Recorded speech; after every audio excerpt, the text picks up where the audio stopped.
कविम् कवीनामुपमश्रवस्तमम् ज्येष्ठराजम् ब्रह्मणस्पत आनः शृण्वन्नोतिभिः सीदसादनम् प्रणो देवी सरस्वती वाजेभिर्वाजिनीवती धीनामभित्रयवतु गणेशाय नमः सरस्वत्यै नमः श्रीगुरुभ्यो नमः हरिः ओम्.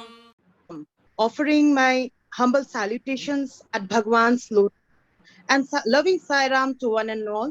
On this beautiful Sunday morning, we have Sri for the sessions. Sri Harisankar Bhatt hails from Madikeri, Kadagu, Karnataka. Sir is a senior manager, accounts and purchase with the medical care divisions of Sri Sathya Sai Central Trust, Prashanthi Nilayam, Andhra Pradesh. Sir completed his Bachelor's of Technology in Naval Architecture and Ocean Engineering from Indian Institute of Technology, Chennai, in the batch of 1990s, and completed his Masters of Business Administration from Sri Sathya Sai Institute of Higher 2000 to 2002. His expertise of finance statements of the hospitals of Sri Sathya Sai Central Trust and statutory reports to Finance Ministry and Home Ministry, Government of India. Sir works along with the Finance Controller of the hospital on the capital budget and revenue budgets presented annually to the Central Trust. Sir is also the member of the hospital. Sir has co-hosted a program named Shravanam Nidhi Dhyasanam live on Thursdays on Radio Sai. He regularly at the Satsang based on applications, production management, also on portfolio selections. We look forward for an interactive and energizing sessions on this blissful Sunday morning. Over to you, sir. Sai Ram. Okay, Sai Ram to everyone.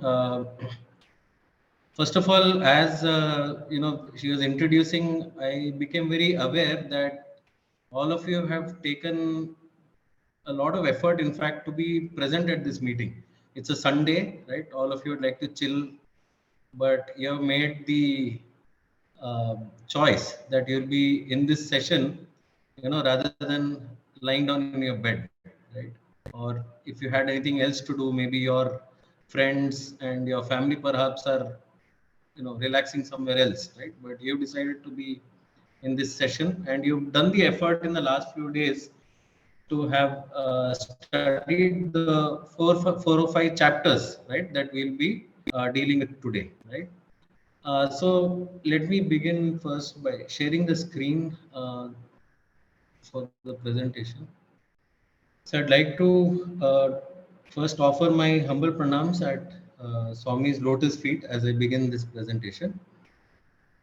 Yeah, so although we are beginning from chapter 10 of the Dhyana Vahini, okay, let me first look at what Swami spoke about in the first few chapters. So he begins by first talking about Dhyana as a practice. So some points about when, where and how Dhyana is to be conducted. So Swami says between 3 to 5 a.m. that is the Brahma Muhurtam.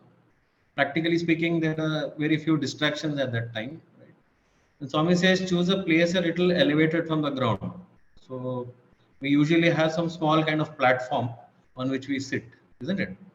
And then Swami says sit in the Padmasana posture. But Swami many times has said that the posture itself, although Padmasana would be ideal, but pick something in which you are comfortable, right?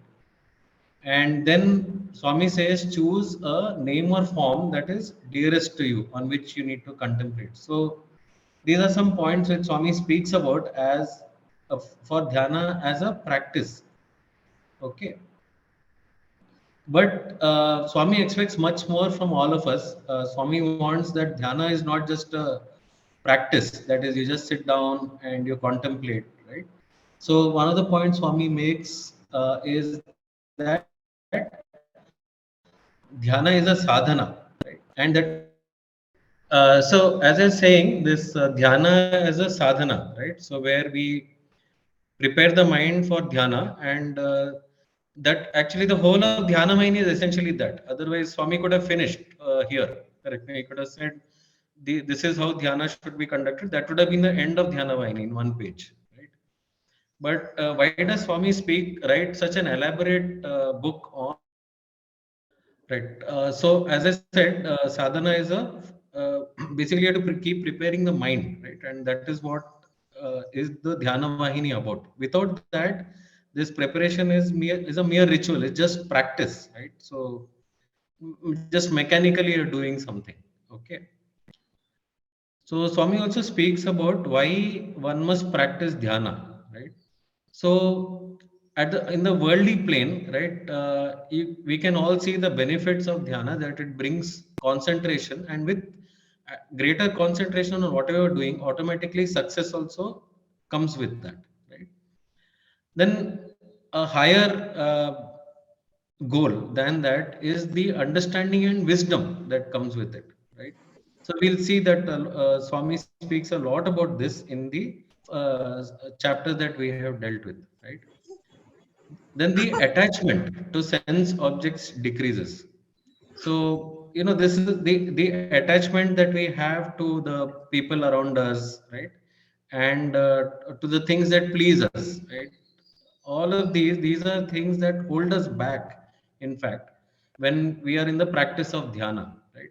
And automatically, as we do dhyana, the attachment decreases, so we become better at dhyana itself, right? And the most important that Swami speaks about is that it leads to the destruction of a lower nature and the real you emerges.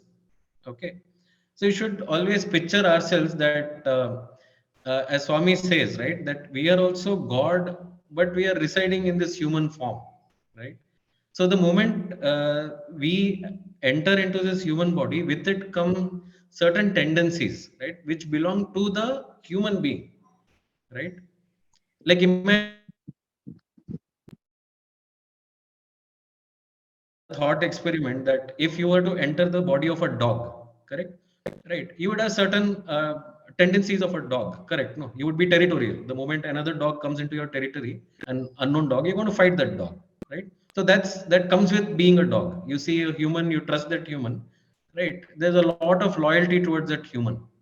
That comes with you being in the body of a dog, right?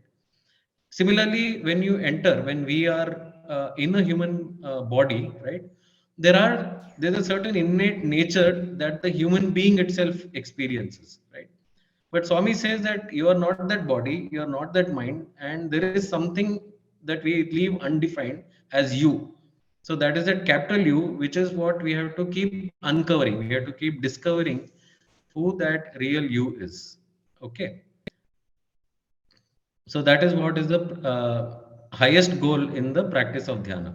Okay, so with that, let's actually come to the contents of those 5 chapters that we have. Okay, so I like this beautiful imagery that Swami begins with in this chapter. He says that we are like jivas, right? That we are swimming in this ocean of Brahman, right? So yeah, so as I was saying, Swami gives this very beautiful image that we are all jivas that are swimming in this ocean of Brahman. Okay, so jivas means what? It includes everything. It includes human beings, it includes the animals, it includes worms and plants.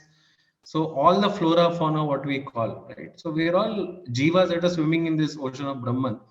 And when I first read this, when that description in the Dhyana Vahini, right, I remembered an incident that happened when I just very newly joined into Sri Sathya Sai Institute of Higher Learning as a student, right?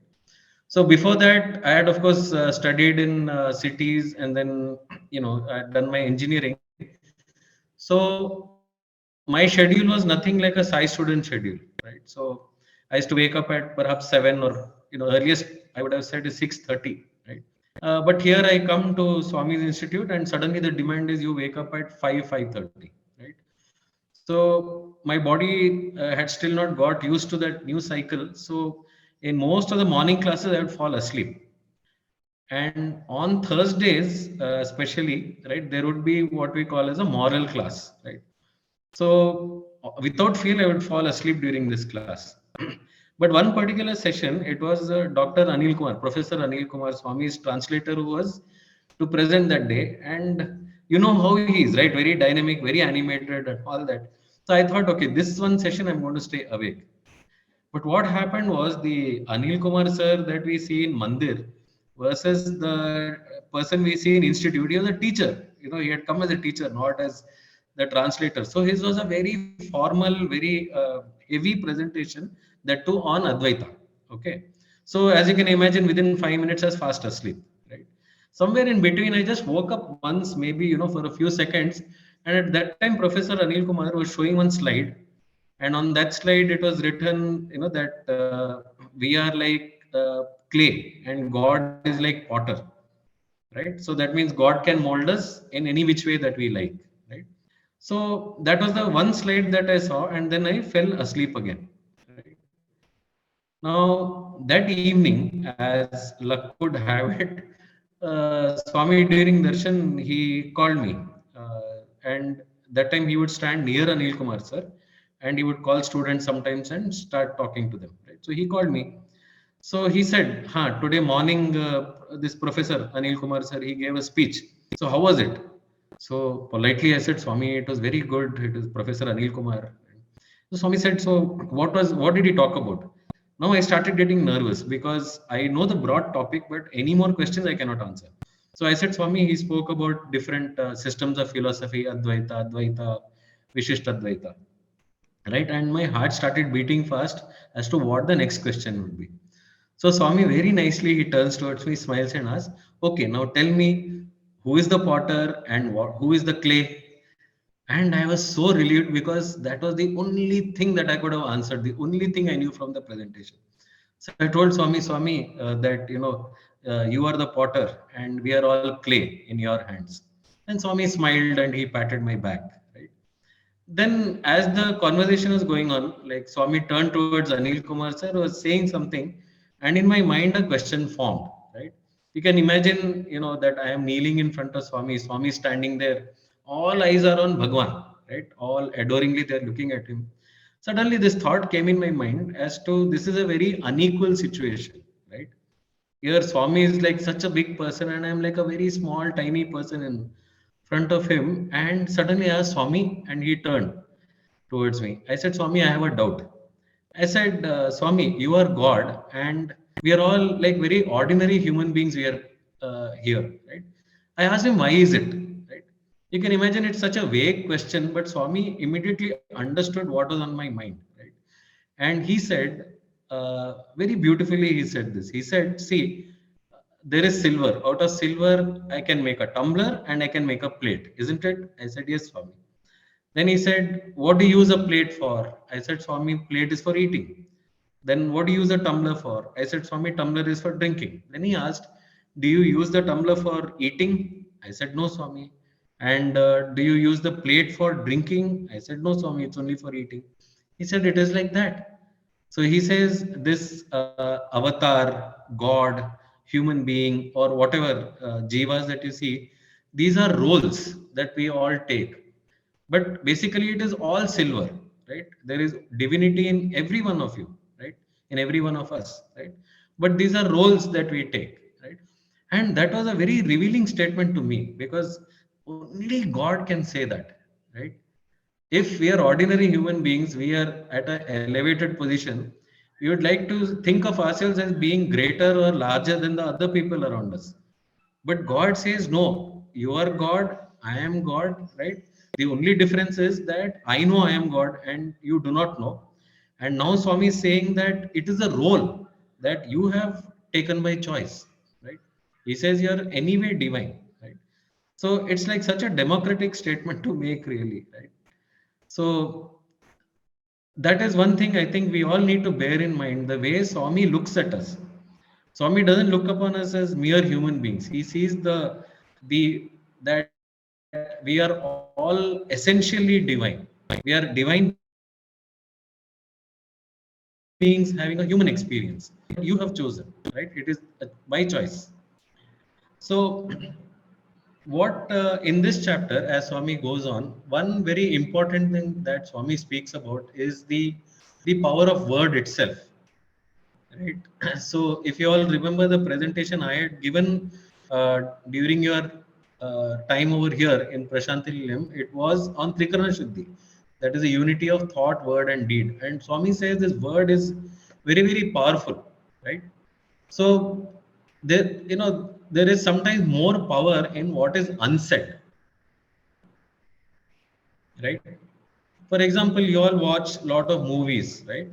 Or you read a lot of books, say fiction books. Okay.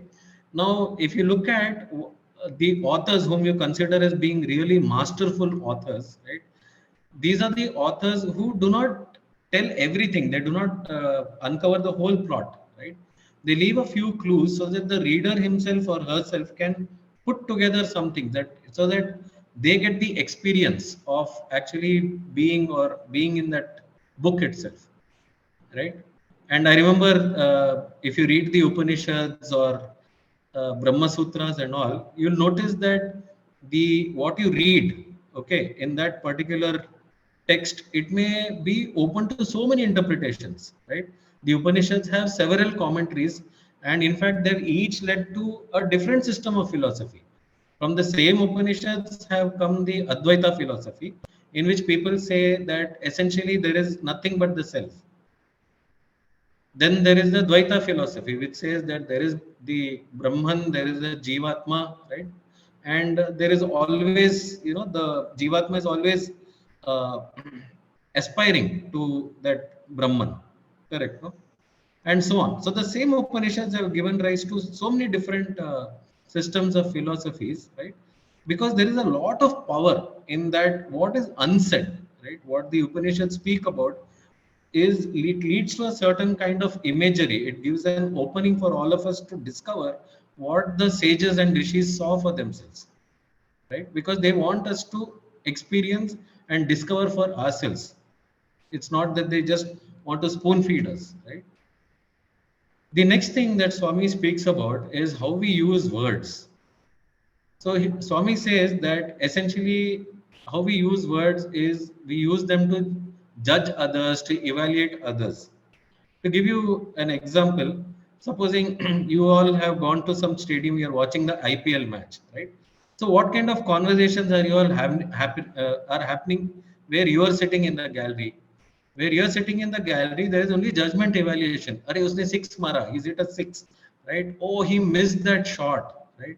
Or the fielder, he missed the catch. So we are constantly judging what is happening on the play field, right? So we are using descriptive. It's just all the time we are judging, evaluating whatever is going on around us, right? But Swami says that as sadhakas, we have to use words in what we call as a generative sense that creates something that wasn't there, that something higher like love, peace, right? So speak, as Mahatma Gandhi says, speak only if it improves upon the silence, right? So see, as you're all aspiring to be leaders, correct? You have joined this leadership course because that is the aspiration you all have, right? So what you will find very often is that you have the people that you are leading, right? Let's say that they are under you, to use that word, right? So you'll find that very often that they may be disappointed, right? They may be left uninspired on certain days, okay? Or they may be conflict between certain people. They're supposed to work together, but there is conflict, right? So the responsibility that falls upon us as leaders is that we use our word to create love, to create a resolution of that conflict, to create peace, harmony in the group, and ultimately to create an inspiration to work for something, a higher goal, right? Far bigger than what our individual petty selves are. So that is what Swami wants, that as leaders, we should use words in that generative sense that makes a person, elevate themselves to something much larger than they imagine that they are.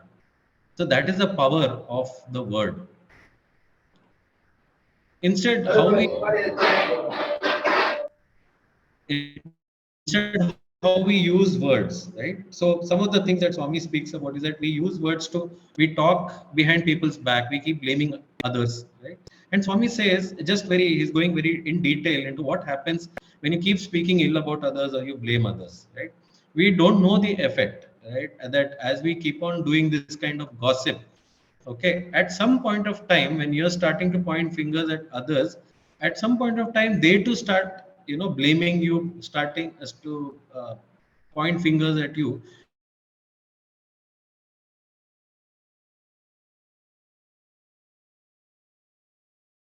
And where you used to despise, going on, Swami says that the cause of so much of the mental unrest that we experience, right, it's many times is like a storm inside our minds, very very small things that disturb our equilibrium. Somebody said something, somebody didn't say something, right? So these and all immediately create agitation in our minds. So Swami says, if you go down and look at the root cause of why this is happening, Swami says just comes down to two things. One is raga and dvesha. So raga is what? Attachment, right? That what we experience as what we call love, we term it as love, but Swami says that is not love. What you're experiencing is attachment, right? And the other extreme called dvesha, that is hatred. So between these two, when we keep, oscillating this way, that way, so that is what causes this kind of mental unrest. And Swami will uncover later, again, behind this raga, dvesha, etc., what is there. So that's why Swami says avoid paradoshana, that is talking behind people back or slandering, which we call. Right? So we have the Vedic saying that says Satyam Bruyat, Priyam Bruyat, Na Bruyat Satyam Apriyam. Right? So Swami says Satyam Bruyat. Again, Satyam here doesn't mean the truth or what we call as fact. Fact is what we imagine, right? That when Swami says the word Satyam, for us, we translate it immediately as being fact. So speak the facts. No, Satyam is beyond that. Satyam, as Swami says, Trikala Badhyam Satyam, meaning it does not change in the three phases of time. It doesn't change. It is something that remains constant with the past, the present, and the future. Right? So that's why Swami, when he refers to us as Divyatma Swarupa Lara, that is Satyam for Swami, because that is something that remains unchanged, whether we are young people, old people, or whatever stage as human beings that we are experiencing. Swami says, irrespective of that, you are Divyatma Swarupas. So that is a Satyam, right? So this is the power of word. Okay, so that's why Swami says, be aware of your speech, watch your words. Right? Then Swami goes on to speak about desires. So yesterday also there was one person after the talk. She was saying that on the one hand Swami says don't have desires, right? But on the other hand, Swami says have desire for something, right? But Swami says that if you're going to desire, as human beings, you are going to desire for something, right? That is our experience, that we can't stop desiring. So Swami says,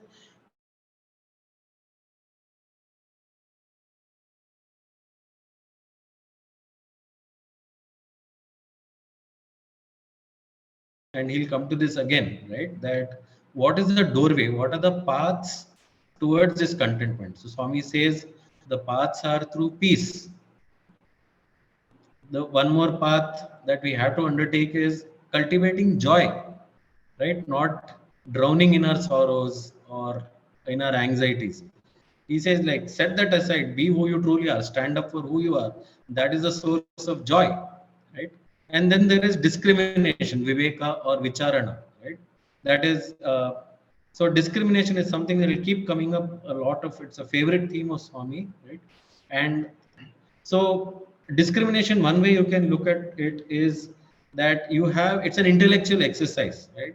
That your whatever whatever has come up, you don't react, right? You think about what is right, what is wrong, or whether this is something that Swami would want us to do, or is it not? Okay, so that is, we exercise discrimination and then we act. So instead of being like a reaction, right? We generally react, no?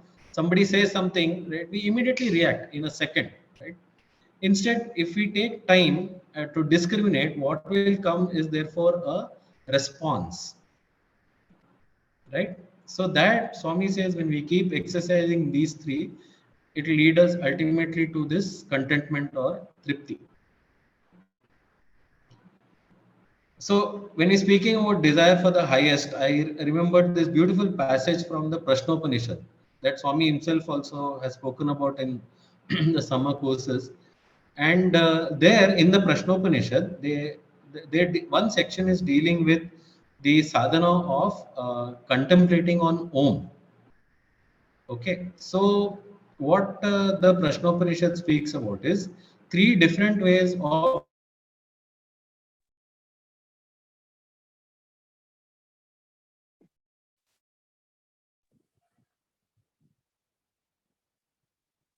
Sairam sir. of doing this practice of say chanting Om. They just think of it as a mechanical practice. Yeah. Anything? Now we can hear. Can I continue, please? Yes. Sir. Now we can hear you, sir. Okay. Whenever the presentation isn't working, right? Yeah. So as I was saying, so if we just contemplate on Om as a sound, the Prashnopanishad says that we'll receive only worldly benefits. We spoke no about concentration, success. So we'll experience something, right, in this world. Then they say that there's a higher level of practice that you are aware of the significance of Om, that it is a primordial sound from which the entire universe has arisen. So when you contemplate on its significance, the Prashnopanishad says that you will get the benefit of ascending to a higher world called the Chandraloka. But the limitation is that once you enjoy the fruits of all that merit that you earned, you return back to this world and you start again, essentially, right? But the highest way of practicing, right, where the only goal that we have is the Lord, that we are doing this practice so that we want to please the Lord, or we want to be one with Swami, right? So when you have that as your goal, the Prashnopanishad says that you attain the Surya Loka, which is a very, very high level of existence, and it is so high and the practice is so effective, right, that you never ever return back to the lower worlds. So the Upanishads, right, they themselves are giving us this very beautiful guidance as to how one must practice. So next, Swami speaks about liberation. This is a very beautiful chapter. In fact, I remember that this presentation I have given possibly 3 years back. And when I was reading it again, I couldn't believe that I had missed so much of it. You know, the first time when I had read the Dhyana Vahini for the purpose of this presentation in detail, right? In spite of reading it 2-3 times, I did not really get the importance that Swami gave to these some of these topics that he speaks about. Right? It was as if I had never read it previously. So Swami speaks about the barrier to liberation being vasanas. So he takes a lot of time to speak about this vasanas or impulses, and these are you can imagine that these have accrued to us over several lives, right?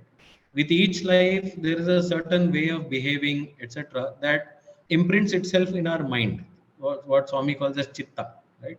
So life after life, as we go through cycles, we are going on adding on to some of them, we are removing some of them. But when we enter this life, some of these, they come with us. They are like, as Swami says, when we enter this world, it is like a garland that is around our neck.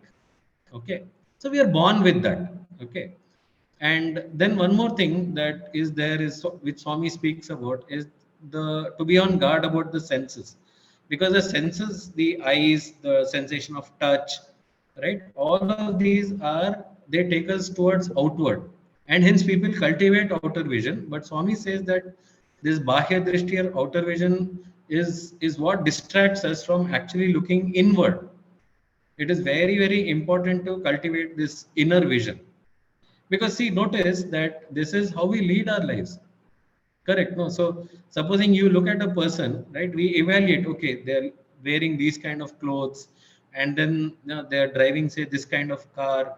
So in our minds, we keep judging people from their outer, and we evaluate people by how much money they have, how powerful they are. So when you meet a person, when you greet them, that is what you ask them. When you ask them, how are you, right? This is what you are asking. How is your life going? Right? We never ask, okay, so how much inner peace have you cultivated? Have you ever asked a person, right? Or how much love or how much inner joy has have you grown in? We never ask, we never concern ourselves about those. We only concern ourselves with, oh, did you got a promotion? Oh, congratulations. Right? That is the only thing we really concern ourselves with. So Swami says, watch that tendency because that is where the senses are taking us, right? And it is very, very important to cultivate this inner vision. Okay. So what is happening? Earlier we talked about this raga, and now we are talking about vasanas. So this dvesha which we spoke about is also a kind of vasanas, right? An impulse. So Swami says behind this, right, is the ahankara. So ahankara is not is not conceit or ego or pride. It is very basically that sense of ego, right? That we are a person. That behind the eyes is a person called Harishankar. Just that sense that there is a person that has certain wants, that a certain desires, certain likes, certain dislikes, certain preferences, and certain non-preferences. Right? There's a sense of identity. So Swami says that this itself is born of ahankara. We have never really inquired from where that sense of I has come, that sense of being separate from people or beings or objects around us. At what point of time did that notion come in? We have never examined that.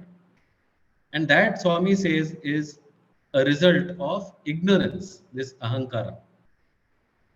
So that ahankara is what is leading to these ragas, the attachments. Because when you say I am a person, right? I Harishankar, therefore what happens? I get attached to people I say who are mine. Right? It could be my parents, it could be for us, it would be say our spouses or our children. So that those are the attachments that we cultivate. Right? And where is that born from? That is born from that sense of being a separate person, isn't it? So Swami speaks about these different kinds of vasanas because these are all binding. They are what are holding us back from actually realizing our true identity, isn't it? So on the one hand, we have these worldly desires for pomp, power, authority, right? Now, some of you might be thinking that, oh, these are wrong, right? The immediate sense of thinking is that it's wrong to have a desire for pomp, power, authority. It's not wrong in the sense that, as I said earlier, the moment you inhabit a human being, right? The moment you become a human being, these things come with it. They come with being a human being. The sense of power, the sense of need for power, the need to exercise authority. Right? So why is it important, therefore, to be aware? Okay, because imagine you as leaders, right? So you can lead by exercising your power, your need for power to control people. You love that sense of authority, isn't it? That's like very, very human. Okay. But that is one way of leading. So Swami is looking at a way of leading which is not through power, not through authority, right? Which is very, very natural for us to do. Just imagine that if you are a person who leads by, your power over people, what is the impact of that? Have you ever thought? Some of us are like that, right? We like to control the people who are under us, and that unless we are aware of it, we are not going to step back. Even as parents, right? As parents, we are always controlling children, what they do, right? We are like, some people are like helicopter parents, as they call. Okay. So that is an innate human tendency. So what is the impact of that? So the impact of that is that the people whom we are commanding, they do not grow. They do not experience the satisfaction of working with you. They don't expand. They don't themselves become leaders later. They'll always remain, people who are following others, right? So you have to groom. If you want to groom others as leaders, then you have to be aware: am I leading through power? Am I leading through authority? Or is there something that I can explore beyond that? Similarly, Swami speaks about intellectual and physical, right? So I'll just skip over some of these. If it needs to be elaborated, I can. Yeah, so Swami then speaks about dealing with these vasanas. Okay, so first, what we do not realize is that, when you these some of these impulses, like I said, no, that power, authority, or being competitive, some of these are tendencies that are there. And Swami says that he really finds it very amusing. He says that I can see very clearly that when we give into these impulses, when we go along the path that they are taking us, it just ends in sorrow.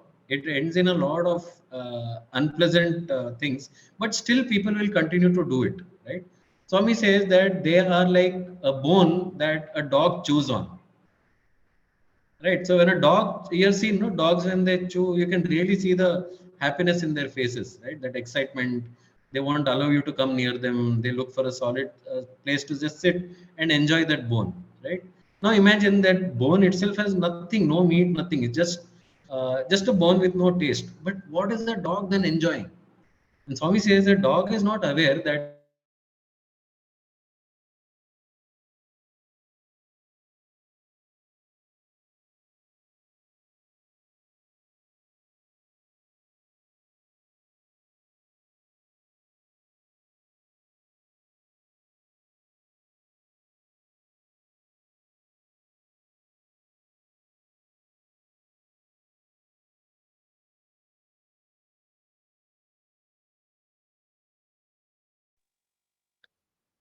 when it is chewing on that hard bone, should I discard something that has brought me success so far? But Swami says no, that what you are actually experiencing is you getting hurt and you tasting your own blood and saying, no, that is great. I love this, right? Okay, so there are various things that you can all examine, which may be, some may be true for you, some may be not. Right? We need to therefore distinguish between Shreyas and Preyas, right? So Preyas is what? You can think of Preyas as immediate satisfaction or gratification, right? And Shreyas is like where you are ready to postpone that immediate gratification for something higher, right? Take a very simple example of a student, like a student who wants to pass in a certain exam, right? So the mind automatically, to decrease the stress of studying, it will suggest, let's go and listen to the most recent album, maybe released by BTS or whichever Korean band you guys are into, right? Or so at that point of time, when the mind suggests that, go eat something, listen to some music, watch a movie, the choice at that point of time is on us. Do I go with that, or do I say, look, I have given my commitment to what? To studying for this particular exam, right? So I will delay that immediate satisfaction of taking a break for what? For something far higher, right? Far higher means what? Do you think that passing in your exam is that in itself? Yeah, sorry. So is passing your exam is in itself something a goal, right? It's not something so small, right? So when you pass your exam, you should be aware of the impact, the what you're creating for the people around you, right? Say for your parents, that satisfaction that they get, right? So these are some things that we can keep in front of us, so that our mind is not, pulled by prayers, and we instead look at Shreyas. I'm taking very small worldly examples that we can relate to, but these scale up to whatever highest goals that we are aspiring towards. Right. So let me skip a little bit, but these are all part of the human machinery. You do not fight it. Got it? No, these impulses are not to be fought with. The more you try to fight, that much power you are giving to those impulses. So what did I say? When such impulses come, all you got to say is tell your mind, thank you for sharing. when it says let's go and let me eat something or take a break, you say thank you for sharing, but ultimately this is what I set out to do, right? So that is why this is very important. See, meditation, we took it upon initially as you sit in an altar, you practice for some time and then you're done with it. No, Swami says that actual dhyana is uninterrupted attention.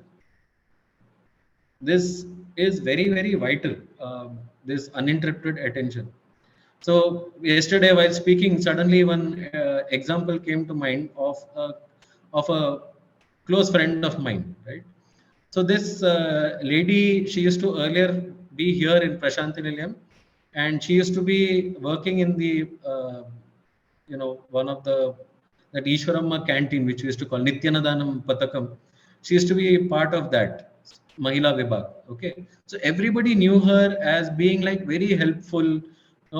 Whoever wanted any help, she would go out of her way to give them that help, render that help, right? So she enrolled for the Vipassana meditation course in Igatpuri. Okay, so she went for a 10-day program, and so many of you might know about the Vipassana meditation, but let me just create it for you. So, in those 10 days, what happens is you, of course, have to set your phone aside, and you're given only 2 very light meals a day, and you don't speak to anybody. You don't get to use your phone to speak to your family. You don't get to speak to anybody around you. You're on your own, and a lot of time is spent in meditation. So she, after she came back, she was sharing what happened. So day one was all about thinking about her family. That, oh, I left my husband and children behind. Will they be able to, eat their food on time, get their things done on time without me being there, right? So that what took day one was all about that. Day two, she started noticing that when she's sitting for meditation, her hips are aching, ankle is aching, there's an itch in her hand, right? So that's what happens when this with at the initial process of giving yourself attention is you start noticing body sensations that you never even knew were there before, right? So that's what happened on day two. Now day three is when the real fun began. Day three is when all of these subsided, she actually began to give attention to her own self, what is happening inside of her, right? And that's when she got a very stunning revelation. When she started looking at herself, that's when she realized that all that seva that she was doing, right, all that helpfulness,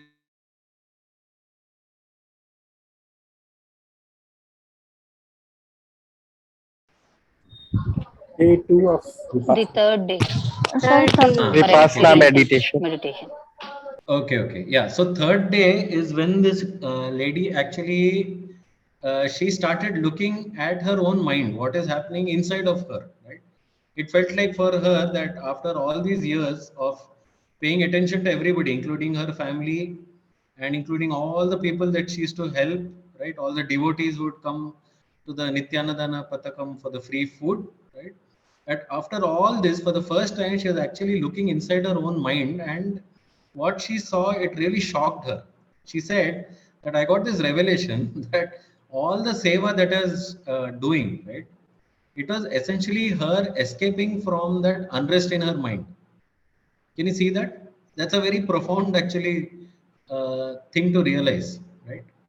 That instead of dealing with the unrest in her mind, she chose to escape from all that and start serving others. So in the end, she was not getting the satisfaction of serving others because the mental unrest was still there inside. Nothing had changed inside, right? So that is why Swami says that there should be uninterrupted attention, right? There are things within us that we don't know, and we don't even know that we don't know. So that is what dhyana is all about, how to uncover that. Okay, so the next chapter is a very important practice, Swami says, is that of ekagrata. In the Vedas, they very often compare mind to a horse, right? So think about a horse, as Swami says, a horse is a being that even when it sleeps, it is standing, it is not lying down. Most of the time, horses are sleeping, standing up, right? No? Okay. So if you notice a horse, even when it is sleeping, what is happening? Sometimes you'll notice that its ears are flickering, right? Or suddenly the whole body will shake, or the tail will start shaking, right? So that is the nature of a horse. And Swami says, the Vedas also say that our minds are essentially like these horses. And then what Swami says is that if you do not direct them, they will take you where they want to go. Right? So these impulses, etc., our mind itself, they will take us down a certain path. So we have to assert ourselves, right? Because Swami says what? You're not the mind, you're not the body. Who are you? Let's leave it unsaid for now. But we'll just say that, hey, we are not the body, we are not the mind, right? So we have to assert ourselves as being the controller, not in control of that particular mind. And Swami gives this inspiring example of Ramakrishna Paramahamsa.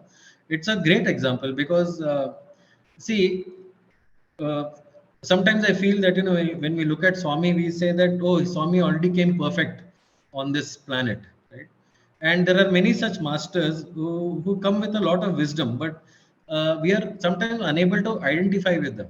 So Ramakrishna Paramahamsa, he showed, that it does not matter which path that you are taking. So he behaved as if he's a human being who has to realize the divine, right?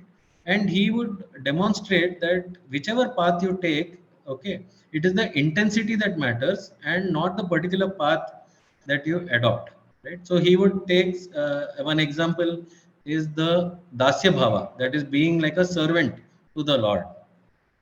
Okay, so he started imagining that he is Hanuman and he is the servant of Lord Rama. He says that such was his intensity of immersing himself in that experience of Dasya Bhava that even a tail, he says, started growing below his spine. Right? He had that experience that the tail was growing. Right? Then Advaitik path. So he had this instructor called Totapuri who said that, okay, I will instruct you in Advaita. But within 2 weeks, he had what takes many, many lifetimes just by the power of that concentration or that one pointedness, right? So Ramakrishna Paramahamsa was able to realize that ultimate goal. And not only he said, okay, the Hindu paths are there, there is also Islam, there is also the Christian tradition. So he said, I was able to realize God even by following these paths, right? So, as I said, what is important is not the particular path. Many times they ask that should I follow this path or that path? It doesn't matter which path. Whatever you take up, take it with a lot of ekagrata, a lot of intensity, and the goal will be reached. So, in all of this, ekagrata, what is the biggest barrier? Obviously, our senses, right? So, control of the senses is important, and here Swami gives us a few important tips, right? So, Swami says a practice that you can do, say 15 minutes a day, is just sitting down, fixing your eyes on the tip of your nose, right? First, you do that, like fix your eyes on the tip of your nose. That is like blocking out everything else from the sight, right? It blurs the entire world, and all that exists at that moment is just the tip of your nose. And then you start giving your attention, you concentrate on where? That area between the nose and the lip, right? And you'll start becoming aware of your own breath. This that when you take in breath and when you inhale and exhale, right? The feel of that air going past, rushing past that area between the nose and the lip. We are never even aware of our own breathing, leave alone what happens in our own mind, our impulses, but we are not even aware of what breath is. So Swami says that is something that you can start, you can begin with. Okay, so that is how you can start this control of the senses. The other thing is reforming one's mental traits. We have, as we spoke about, right, conceit and jealousy, exhibiting one's superiority, seeking others' faults and failings, anger and pride. Okay, more and more we should be aware that this is how we operate. That when we look at our actions, when we look at the kind of thoughts we have, the kind of feelings we have, right? This dhyana, it enables us to give attention to not just those feelings, not the thoughts, not the words, but go one layer behind them to from what is triggering that, from where is that coming, right? Okay, so when we become aware, right, from where our conceit or where our jealousy, that sense of jealousy comes, then we are able to at least set that aside, and there's a possibility of a different kind of behavior, right? I remember jealousy. Now that is one favorite of mine because it has been with me from when I was very young, right? So jealousy was something that I would experience very, very strongly. Okay, that led to me being competitive also for that reason. So I remember that I was in the Hyderabad youth, and one of my school friends he joined, right? So when I joined the Hyderabad youth, I had one or two opportunities with Swami, but when he joined, he started becoming part of many interviews. He got several interviews with Bhagwan. Swami would give him a lot of attention, and I started feeling a little jealous that how come Swami is giving him so much attention I have never got. Okay. Then I joined. I remember that when I joined a student, one day the Hyderabad youth had come and Swami called this particular friend of mine. He called him for an interview, right? For some reason, right? I that day did not experience any jealousy. It was completely Swami's grace that for some reason I did not experience jealousy. And when he came out of the interview, Swami had materialized a ring. So as he came out, he saw me, right? So he came straight to me and said, "See, I'm so happy Swami has materialized this particular ring for me." And again, by Swami's grace, I did not feel jealous. I was so happy for him, right? And somewhere in my mind, the thought came that, see, I think that this may happen even to me. Somehow that thought came to me that this could happen to me, right? And you'll not believe, a week later, exactly a week later, right? Swami called me for an interview and then materialized a ring and he put that ring in my hand, right? So I believe that this experience was given to me to sort of go beyond this trend of jealousy. My experience was this, that when I, instead of giving into jealousy and as able to be happy for my friend's happiness, for his prosperity, I think I created a space for that same event to happen in my life. And Swami demonstrated that exactly a week later that yes, that event actually happened. So that gave me an opening, to go beyond that feeling of jealousy, right?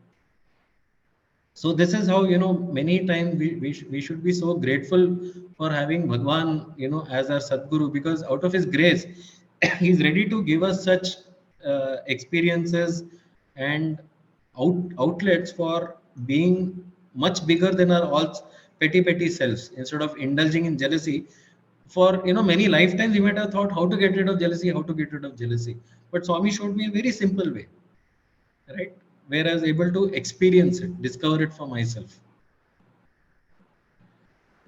Swami speaks about this. I have given the title Spiritual Audit, that is my title, but Swami speaks about this very important, as he said, giving attention to ourselves.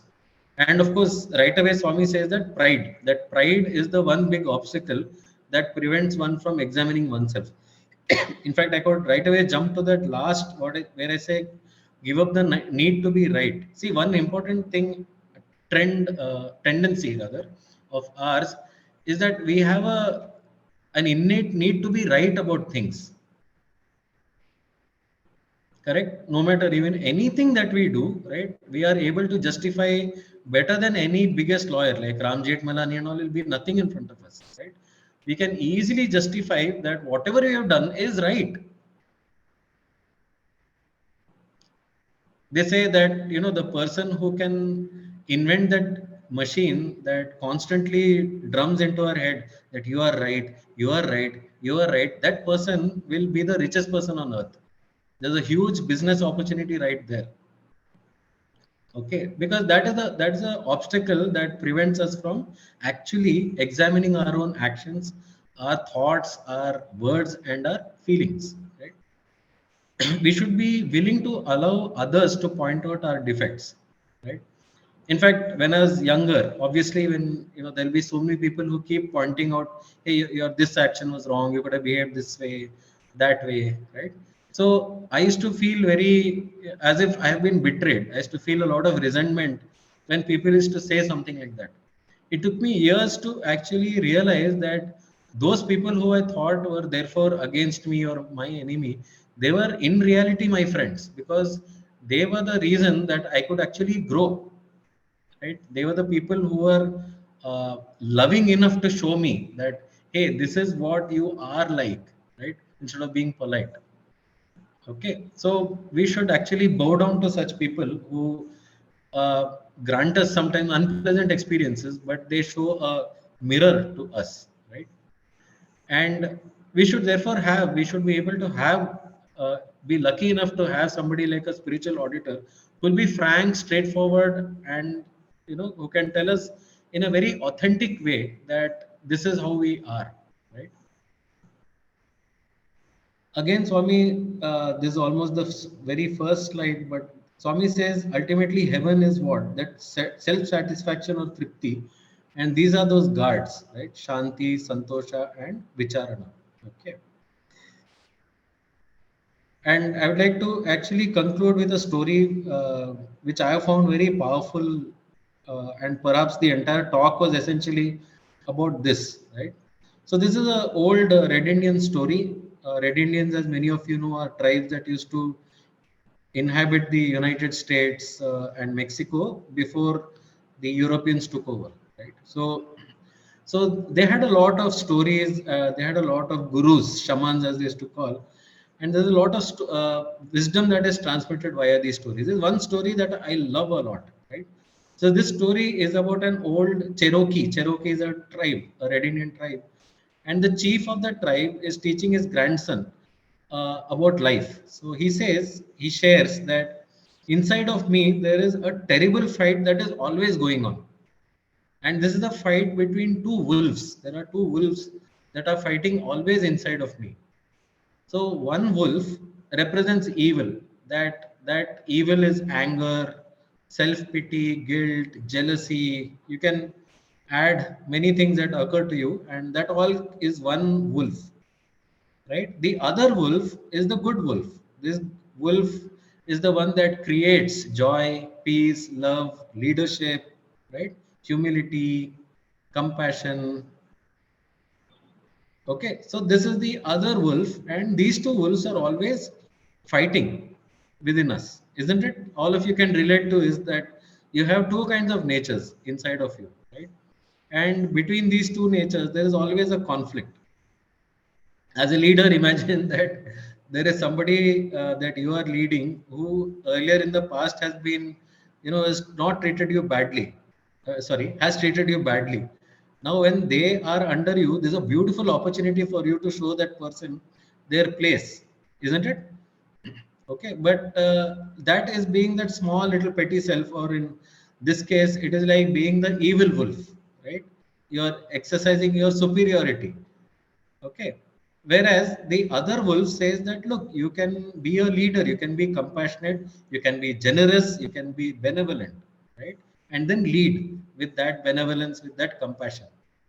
So these are the two wolves that are fighting inside you. So as the young child, as he heard this story, a thought that came inside of him, and the chief said that this fight is going on inside of you also. So the grandson thought that ultimately, he asked his grandpa, which of these two wolves wins the fight? And the grandpa says, it is a wolf that you feed. It is a wolf that you feed that ultimately wins the fight. So it all comes down to choice, right? And you would have noticed at every stage I kept saying choice, choice, choice, choice, choice. Discrimination. Shreyas, preyas. Higher self, lower self. Good, evil. It's a choice. And we should remember ultimately it's a game, because what Swami said is a role that you have taken on. You're anyway always divine. There's no doubt about that. But the game is that you are in a human body that is subject to all of these, right? The natural tendencies for evil, right? At the same time, the beauty of the human being is that the human being also aspires for something great. So both the wolves exist inside of this human being, inside this human experience. And the beauty of the game is when we keep choosing the wolf, when we keep feeding the wolf that represents Shreyas, which represents our higher self, our better nature, right? So ultimately, that is the wolf that wins, right? So this is a story that I wanted to leave you with, because it has had a great impact in my life, and I come back to this several times, right? When I have a tendency to drop down to being a very petty, pathetic little human being, this story tells me that no, there's a different option available to me, and I keep feeding that wolf that is the higher nature. Right? So that is essentially what this story keeps reminding me about. So with that, I'll conclude my the presentation with again apologies for a lot of uh, interruptions in between, right? But I really thank you all for being so generous as to be in the presentation with all your patience and listening to me very patiently. Right? So at this stage, I'd stop the presentation, and I'd really love it if people could come to me with what has occurred to them during this presentation. Right?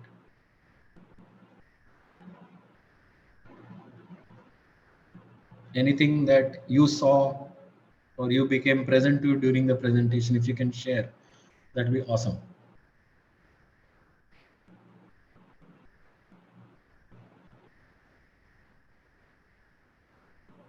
I think we have a few questions, sir.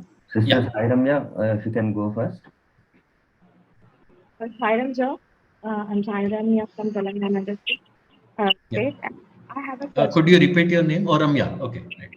From Telangana state, sir. So question, I'm actually jealous. So I'm little confused in this topic, like craving to be near to Swami, and wherever I am available, I need to be in a state that Swami is near me, or Swami is inside me. So these two are like confusing to me. Like if I sit in a Kulwant hall, if I sit near the Samadhi, and I should feel like very happy, and that is a craving to sitting near to Swami. And sitting in Kulwant hall, anywhere in the Kulwant hall or out of Kulwant hall also, I should feel the same. So is jealous by desiring to sit near the Samadhi, or is it like so I'm little confused in these 2 points. Yeah, there is no contradiction really, because essentially it is a struggle for you to keep feeling the presence of Swami either near you or inside you. Correct? Okay, you can use the Samadhi as a recharge. Okay. Right? Yeah, you can come to Samadhi essentially because, see, we are human beings, right? Transformation and all these what you're talking about is radioactive. It's like it's like radium, no? So it has a very short half-life. So, right. So today you are transformed. In the next second, you'll not be. Right. So it is very important as human beings to keep coming back and reminding ourselves. So by recharge, I mean that. That you come to the Samadhi, remind yourself of that. Okay. Yes, sir. So one more question, sir. You have given one example of a lady in the practice of first second, right? Yeah. Is it possible to do us in our regular life, because without mobile and everything, we cannot stay in another place to do that sort of process. So can we do that in our regular life? Regular life, to be frank, it is very tough, right? So we have to be very aware of our limitations. Am I right? Okay, so that's why it is Swami also prescribes why 3 to 5 a.m. because there's very little going on, so to disturb you at that particular time. So you have to be really that aware of the benefits. So somehow create that. It's not possible in your everyday life till you practice. When you attain achieved a certain level of practice is when you can do it live. They say, if I can elaborate on this, they say, what is the difference between masters and human beings? I'm not talking about Swami, like masters and human beings. What would be the difference? They say that a master is a jerk like any one of us. Right? A master is a jerk like any one of us. We're all jerks, no? But the master catches himself or herself being a jerk much faster than we do. That's the only difference. They catch it in a few seconds, whereas we need to go to Igatpuri and sit, for 10 days without food, mobile, etc. So it takes practice. Thank you. Yeah. I don't, finally, end of the day, please don't take away that we're only jerks. And don't go back and say that, what did you learn from the session? We are all jerks. I'm no afraid of this. The summary of the talk. Right. I'm sure the participants will take the right essence. We will go to the next participant, Sister Sharvari Kulkarni. Can you go ahead with your question, please? Sairam, sir. Sairam. So my question is with regards to the feedback. When I was going through the Vahini, Swami has mentioned that feedbacks from others is very helpful for us.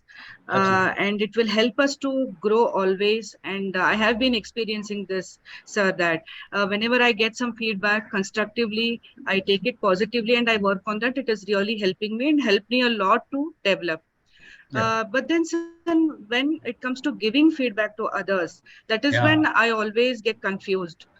Like Swami has also told that when you, you should not see bad in others or blaming others or see it is like, and whenever we try to give feedback as a leader or even at home as a mother to children, whenever I give feedback, they get hurt also at times. So how actually really we need to face such situations is, I really wanted clarity, need your guidance, sir. Thank you, Sairam. Yeah, the key to that is just communication. The key to that is communication. Say why don't you ask your children or your, when you sit with them and you give the feedback, ask them, what did it feel like? Right? What is the impact on them? So did they transform? No, they didn't. Right? So I'll give you an example from my own life. So you see, when I joined as a Sai student and the very first interview that I had with Swami, my mother also was present in that interview. Now, all of you saw my face, no? So do I look like a person that gets angry or, experiences temper? Like high temper. And imagine me 20 years ago, much cuter than I look right now. Okay, so, but Swami during the interview, he told my mother that this guy, when he becomes angry, his whole body starts shaking, right? I used to go from 0 to 100 in a flash. So people who thought I was a nice guy, they would get shocked. From where did this volcano erupt? So I used to get that angry. Okay. So Swami, he showed, this is how he shakes. And my, the way he said it, my mother found it very funny because she thought that in her entire life, she was the only one who was, bearing that anger of mine. Then she realized even Swami is with her. So now they both became friends for that reason. They could fight against me. Okay, anyway, so the way Swami said it, right? Swami is just, he was laughing. He didn't say that, hey, you're a bad person for being having such a temper. Nothing, no judgment, no evaluation, right? And you know what it left me with at that moment was a lot of love and that sense that, okay, I can grow out of this. Swami was creating a space, right, for me to grow out of that anger. So the key is communication. A lot of these things are actually resolved via communication. So to give you another example, they said no that I work in the trust office and all that stuff. So I have to deal with people who are much more accomplished than I am. They are directors of hospitals. They may be chartered accountants, right? I have to deal with these people and also tell them things that they don't like to hear. Right? Sometimes the director is in the hospital and the people under him are afraid to speak to him. So they tell me, Hari, go and tell the director this. Right? Now they can get really upset. Now what I do is first of all create a background in which I tell, sir, in my position, there are some things that I have to communicate to you that might leave you, dissatisfied, or it may sound very unpleasant, right? But please understand where I'm coming from when I'm sharing this is for the good of the hospital. I'm not trying to be, it's not personal, right? I have done this even with the trustees. I have gone and told them that I will tell you things you don't want to hear.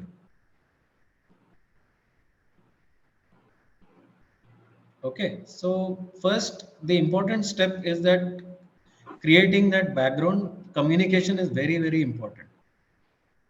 Just to expand a little more, sorry, if I can take some time. For me, these are topics that are very important. Communication. See, what happens is, if you go to a communication anywhere, any module anywhere, they concentrate on what? On, say, your mode of delivery.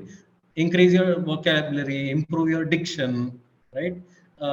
Eye contact, hand should be moving, and all sorts of stuff, right? Confidence should be there. All those are the tips they give you. So most of the time they're concentrating on what? On what comes out of your mouth. Now that is important. I grant that it is very important, right? But in my experience and what I've been coached is that the secret, the key to communication is always being aware of how that communication is landing with the opposite person. When you speak, what are you thinking about? What is in your head? Right? I have got to communicate these things. Oh, I'm upset that my child is doing this. Oh, this may land him or her in trouble in future. Right? Their future may be super bright according to their astrology. But as a parent, you're like, no, they'll go down the wrong path. I've got to stop this. Right? So that's where it is in your head, and you're emptying your head and talking to them coming from that. Right? So imagine that you are very accomplished communicator. You are able to communicate love to everybody very nicely. I put you in the forest and a lion comes, right? And you were like, oh, lion, I love you so much, right? With all the feeling, everything that you generate, you say, lion, I love you so much, right? Now, does a lion experience that love? The lion only sees like a big being, which is, hands are out like this, and maybe trying to attack the lion. Lion will attack us and finish. You're no longer communicating to anybody after that, right? Okay, so Sure. that is. Thank you. I thank you for your question, and also that allowed me to share a lot more than I initially anticipated. Thank you. Yeah. Thank you so much. Thank you, brother. Thank you, brother. Brother Sukrut, please unmute yourself and ask the question. Sairam, sir. Silence, okay. Sir, can you explain meditation focusing on what Swami explained, focusing on nose step by step? No, that is like an initial practice where, so the context was what? That it is the senses that are holding us back, isn't it? Okay. See, even when you're in a talk, let us be very frank, in a talk, even if it is a spiritual talk, right? What do you want mainly? You want to be entertained, isn't it? Yes. Frankly speaking, who would want to listen to a boring talk? Right? Correct. No. Yes. Yeah. Yes. But if you look at it, if I see in my life, the text which really made a difference in my life, I've read a lot of fiction books, non-fiction books, but it is finally the textbooks that really allowed me to get ahead. Correct? No? Yes. You had to tell the truth. It was your textbooks that brought you to where you are. The textbooks are boring. Right? They don't indulge your senses at all. Yes. Right? So it is very often in life that we are trying to indulge our senses. Right? So Swami says that is a barrier. They're holding us back. Even as a speaker, right? If I keep concentrating on how to entertain my audience, I'm never going to create transformation. Right? Yeah. Yes. So because we are all prey to our senses. So Swami says that an essential task is to be able to control those senses or not go down the path that they are taking. So first Swami says, concentrate on the tip of your nose. And as I said, the moment you do that, in the field of your vision, what remains is it blurs everything else and only your nose is present. The moment you do that, what happens? You start becoming aware of the breath. So now your attention is being diverted, not diverted. It's a way to concentrate. It creates concentration, which you can then bear to bring on other things in your life. Okay. It trains your mind to start, blurring other things out, and then being able to concentrate on what is truly what matters. Have I answered your question? Yes, thank you. One more question, sir. Sir, Go you ahead. have done engineering from IIT, MBA from Swami's College. You could have joined any lucrative job. What was your thought process staying in Puttaparthi, and what? No, that time I was actually, for me, the foremost goal was that God is present on this planet and I want to be near Him. Okay. Like there's nothing, equal to that. I could have got offers from the best universities in US. I was the topper in my branch, so I could have easily aspired for that. Right? But for me, more important was I didn't want to lose the experience of being with Swami in order to satisfy those aspirations of mine. Right? Got it, Sukrit? Hello, am I there in the talk? Yes, brother. Thank you, brother. Okay, right. We also have one question in the chat which goes like this.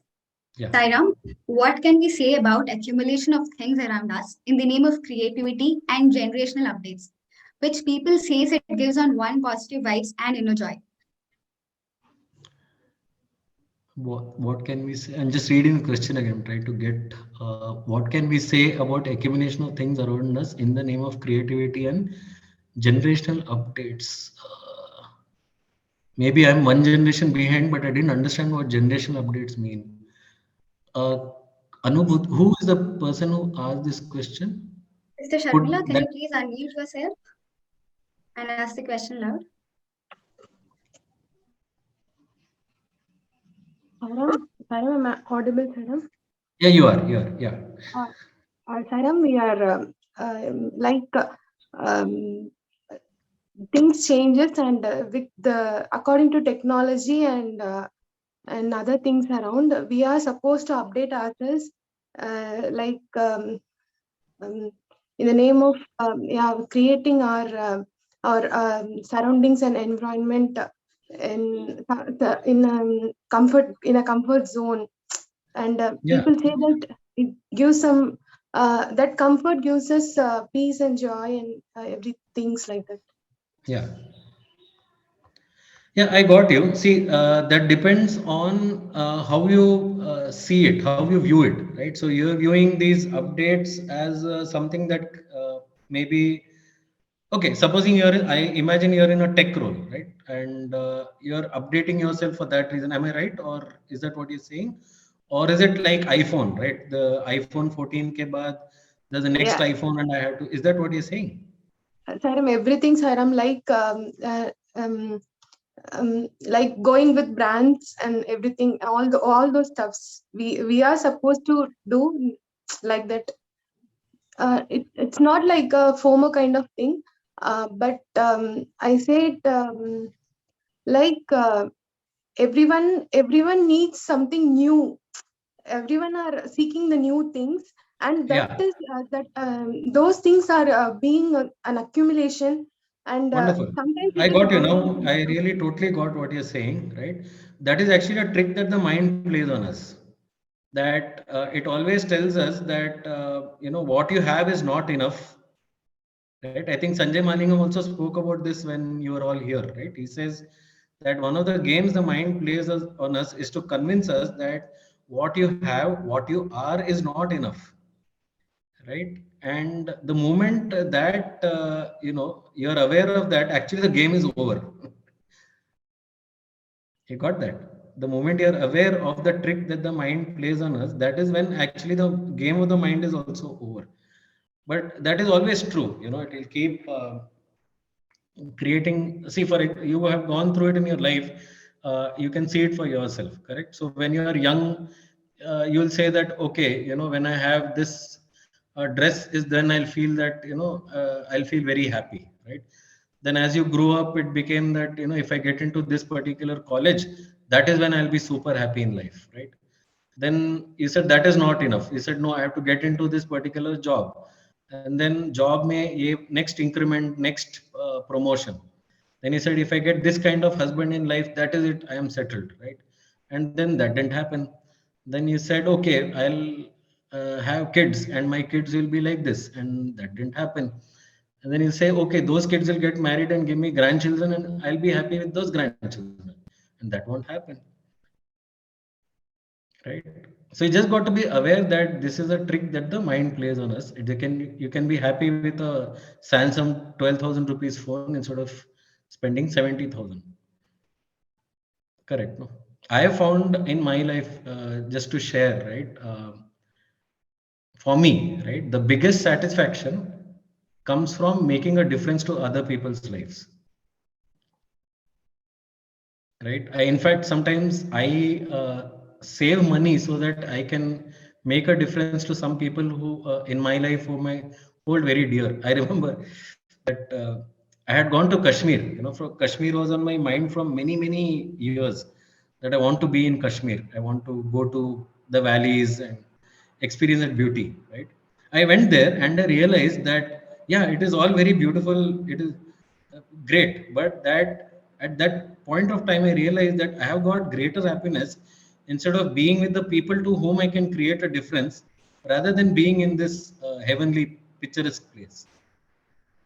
Right? It's just a matter of being aware that this is what the mind creates, and it creates for a particular reason, so that who you think you are, the identity that you are, it keeps it alive. The moment you realize the game the mind is playing is when your identity also will dissolve. That iPhone, you know, that I will go and only phone will remain. So I'm telling everybody, please move from Mac OS to Android for this reason. They'll tell you, no, the Mac environment is, oh, you have a phone, next you need the MacBook, and next you need God only knows what else, right? It's not enough to have just an iPhone.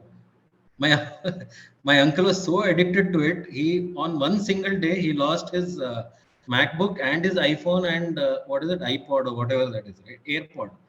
He left it in a taxi and the taxi driver took off with it. That guy, instead of 300 rupees fare, he got 3 lakh rupees fare. Then my uncle calls me, he says, Hari, this happened. And I was just looking what will happen. Within 1 week, my uncle has immediately bought, you know, one more MacBook, spent 2 lakhs on that, 70,000 more for an iPhone. And everything was, you know, he was so addicted to the environment, he was back with it. Android guys. Right. Thank you, brother. Thank you so much. We see many more hands being raised, and since we are running out of time, I would request all the participants to collate your questions and post them on the WhatsApp group, which will be opened shortly. And Brother Hari, we will be compiling all of them and sending it to you so that you can answer and send them back. Sure. Yeah. Thank you so much, brother. So dear participants, I am sure you've had a very wonderful session. On behalf of the entire organizing team, we would like to thank you, Brother Hari, for taking out time despite your busy schedule and joining us today with all the busy things you have in your mind. We had a very wonderful and interactive session as always. Once again, thank you for starting our week, our Sunday, the Sai week.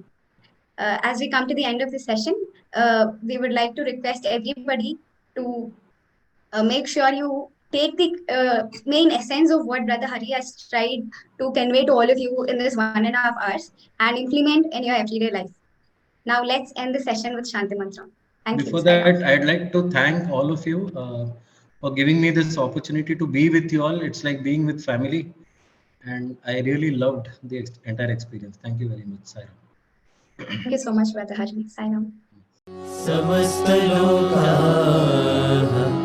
सुखिनो भवन्तु समस्तलोकाः सुखिनो भवन्तु समस्तलोकाः सुखिनो भवन्तु